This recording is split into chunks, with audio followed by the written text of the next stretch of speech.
This is Halloween. This is Halloween. October 31st. Every year we celebrate Halloween, All Hallows Eve, the celebration of an ancient harvest festival from the Celts, a history whose legacy goes back to the church mixed with myth, tradition, legend, and pagan practices.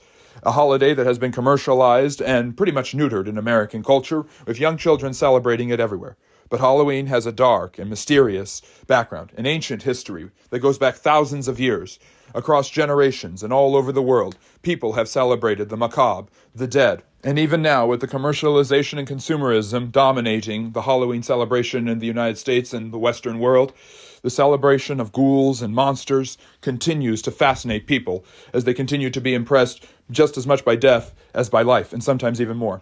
Hollywood has seen this trend and made billions on it, with some of the most powerful, grotesque, and gruesome horror movies becoming popular cultural icons. And perhaps the greatest and most macabre of these slasher horror films is a series based on Halloween itself, with Michael Myers as its slashing antihero, the Halloween series. Even the pumpkin, the centerpiece, gourd, and food of the fall holidays and the harvest festivals, has become synonymous with Halloween, with jack-o'-lanterns, a tradition that dates back to lantern carriers in England and Ireland in the 16th and 17th century. All of these spooky legends point back to more pagan traditions. Costumes were originally worn to scare off and deceive spirits, so that these spirits would not steal one's soul, because the person was dressed as someone else. Others, seeking protection and enrichment, would often dress up as spirits and souls and seek payment in order to be protected, or else they would react violently and grotesquely. The origins of trick-or-treating.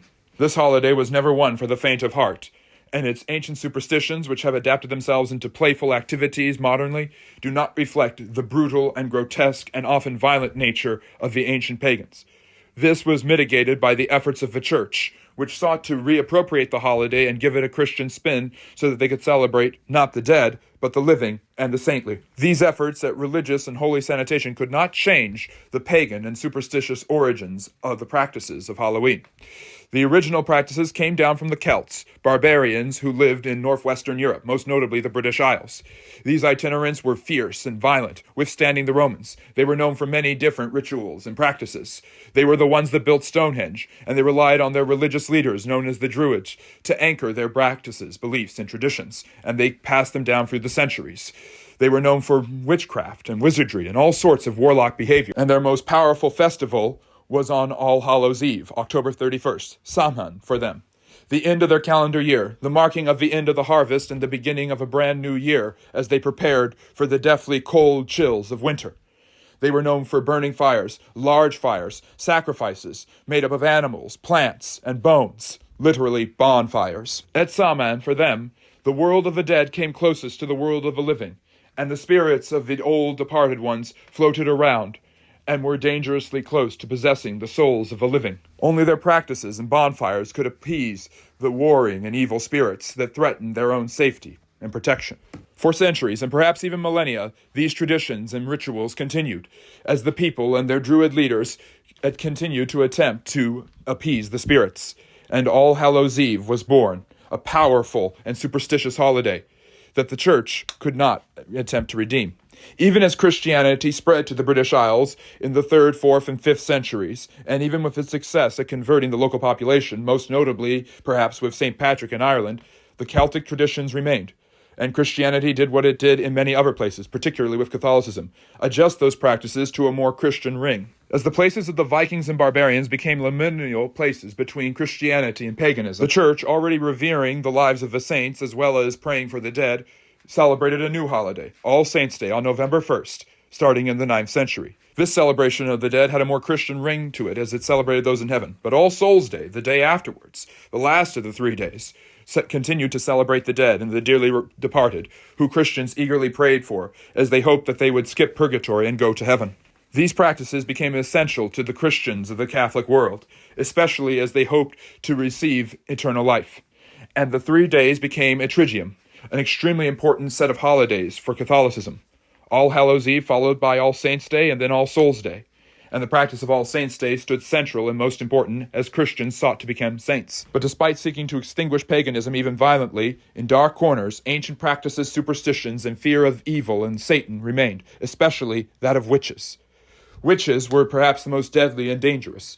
ancient pagan practicers, women who gave themselves both physically and spiritually over to Satan, witches who always came out on All Hallows Eve to do unspeakable things with their best feline accomplices, black cats, who the church believed were incarnations of the devil. Devils and demons would consort with witches and warlocks, do unspeakable practices, profane the Mass, and all sorts of Christian liturgies, especially on the day before All Saints' Day. Black masses and worship of the devil were common, as was the giving over of the soul to be bound by the devil, to be sent to hell forever, for eternity. And in Europe, in the medieval and early modern world, such superstitions persisted, as many feared death and worried about what would come next. What did come next for the superstitious Europeans of the early modern world was the New World. North and South America, conquered by the Spanish in the early 16th century and settled by them, soon saw the native populations converted to Christianity, but the ancient traditions of the natives soon blended with that of the Spanish, as Catholicism once again proved to be syncretic in many of its religious practices, as the peoples, the Mayans, the Aztecs, the Toltecs, and the Zapotecs proved to be just as scared as death as the ancient Celts.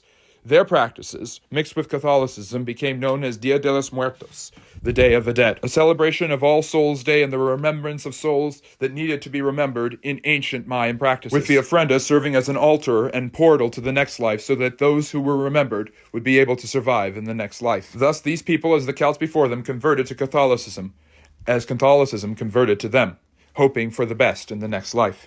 As the fear of death still stood over October 31st, as it does to this day, although it has often been downplayed and minimized, it is still a spooky holiday, a day of superstition, when jack-o'-lanterns represent men and night watchers, when graveyards represent ghosts, when monsters represent our deepest and darkest fears, even if they are put in cartoons, when dressing up in their likeness once represented keeping oneself safe from evil spirits, when even trick-or-treating once represented making an offering to a spirit to pacify it.